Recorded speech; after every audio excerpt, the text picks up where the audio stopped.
I tell my people, when you climb the ladder, don't miss a rung, because if you miss a rung, you're going to have to go back and repeat it. So you're better off going slow and steady. The turtle wins the race over the rabbit all the time.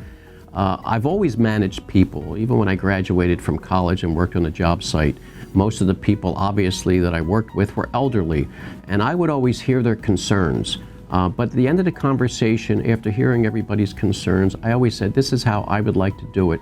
So I was very respectful of what other people said, understanding that I ultimately was going to be the decider, whether I was a project engineer, rebuilding a steel plant in Pittsburgh that burnt down, a glass factory for Anchor Hocking.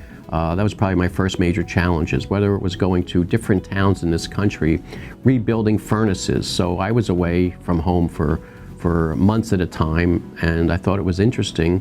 I took the first job that was offered to me out of college, and today a lot of the folks don't do that. They kind of wait, and which I think was interesting. So it's different. I wanted to jump at the first opportunity.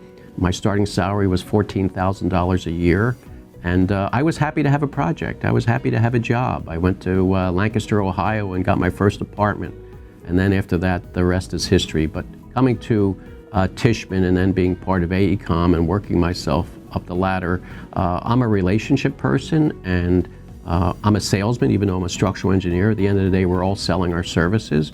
The people that work with me and for me are always selling themselves, whether they're selling themselves to me as the president of construction management for this great organization, or whether they're selling themselves to a client for a particular project. We're all in the selling mode, and we have to put our best foot forward all the time. The question is, what do you want to do if you come into construction? Is it a good field? I think it is a good field. It's a good field for minorities and for women to come in, whether it's through the ACE mentoring program, whether it's through the non-traditional employment for women. Construction pays well. Construction is something, you're not sitting behind a desk. You're out there, you're either building in the field. If you're computer savvy, you can do building information modeling, you can do one design, you can come to work for AECOM as a designer. AECOM is primarily an engineering and an architectural firm. The fact that they bought a construction firm in 2010 and then followed through with building another construction. They bought Hunt Construction, which I also oversee, in 2014, and then in 2015 they purchased LBG. So the fact that you have an engineering firm that's now positioned with a construction firm really means that we can do design build anywhere. So I would tell people, come into the industry.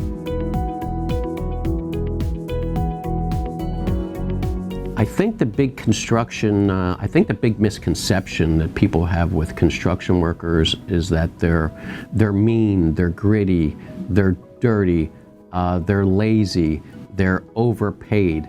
And you know, there's peripheral on everything, whether you're on the left or your right, there's always extremes.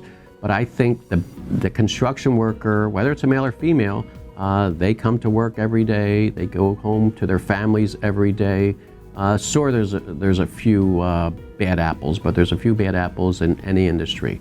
But lo and behold, the construction industry, whether it's union or non-union, are workers who want to make a difference, who want to look back at the buildings that they participated in, as I do, and I look around all of New York. I live in Weehawken, and I have a view from the George Washington Bridge to the Verrazano. It's a beautiful place, and I look and I marvel at the city that I had a part of building since I started my career in this town in 1985.